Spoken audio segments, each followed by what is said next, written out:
حضرات تو میں عرض کر رہا تھا کہ بہرائچ کی تاریخ کو انشاءاللہ قیامت تک نہیں بھلایا جائے گا۔ ہندوستان کے مسلمانوں کی اگر ٹوپیاں سلامت ہیں اور جبہ اور صافے سلامت ہیں اور ہندوستان کی مسجدوں کے مینارے اگر سلامت ہیں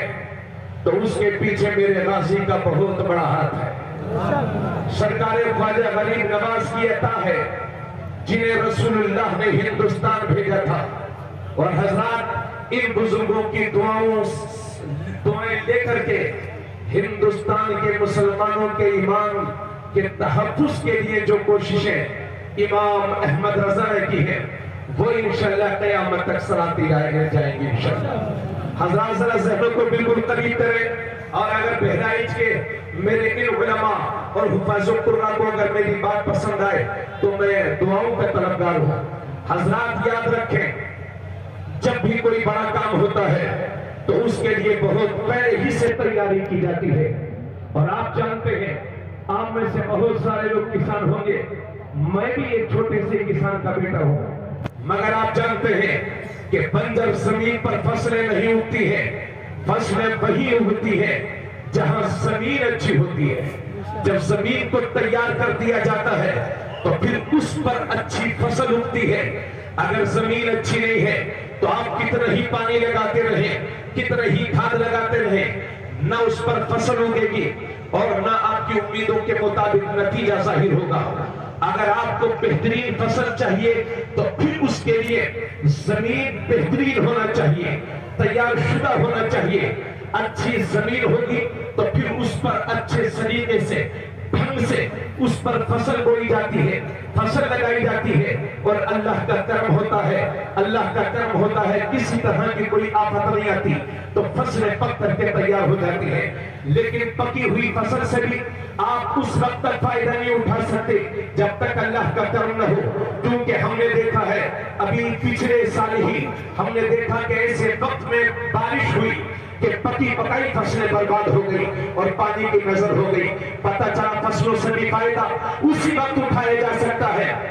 جب وہ صحیح سلامت آپ کے گھر پہنچ جائے۔ حضرات جب فصل پک جاتی ہے، تیار ہو جاتی ہے، تو اس میں کبھی ایسا ہوتا ہے کہ موسمی غیر موسمی بارش اس کو بہا لے جاتی ہے، اور اکثر ایسا ہوتا ہے کہ آپ توجہ نہیں دیں گے تو کیڑے مکوڑے اس فصل میں لگ جائیں گے، فصل کو برباد کر دیں گے۔ حضرات مجھے کہہ لینے دیجئے، ہندوستان میں جب اسلام کے لیے زمین تیاری کرنے کی باری آئی تو میرے سرکار غازی نے اپنا لہو دے کر کے، اپنا خون دے کر کے برے صغیر میں اسلام کے لیے زمین تیار کی ہے۔ اس لیے میرے غازی جب تک بھارت کی دھرتی پر کلمہ پڑھا جاتا رہے گا، سنی تیرے احسان کو کبھی نہ بھولیں گے۔ تو میرے دوستوں، تو اسی سے ہندوستان میں اسلام کے لیے فصل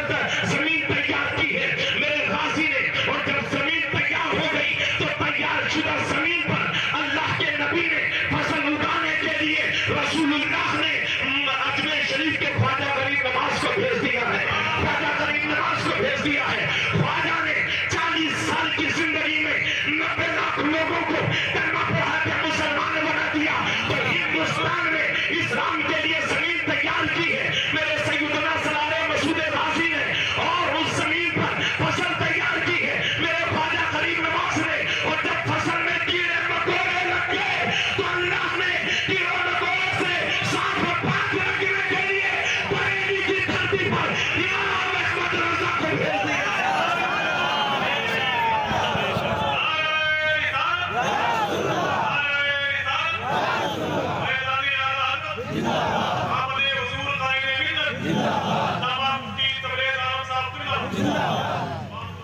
اس لیے میں عرض کرتا ہوں کہ نہ ہم اسلام کے لیے زمین تیار کرنے والے غازی کو بھولیں گے، نہ اسلام کے لیے فصل اگانے والے، اسلام کی فصل کو اگانے والے، فصل لگانے والے خواجہ غریب نواز کو بھولیں گے، اور نہ فصل کو کیڑوں مکوڑوں سے بچانے والے امام احمد رضا خان کو بھولیں گے۔ اسی لیے آج کے جلسے سے میں اعلان کرتا ہوں کہ ہندوستان میں اسلام کو پھیلایا ہے غریب نواز نے، لیکن بچایا ہے امام احمد رضا۔ ہاں آواز تو آ رہے کون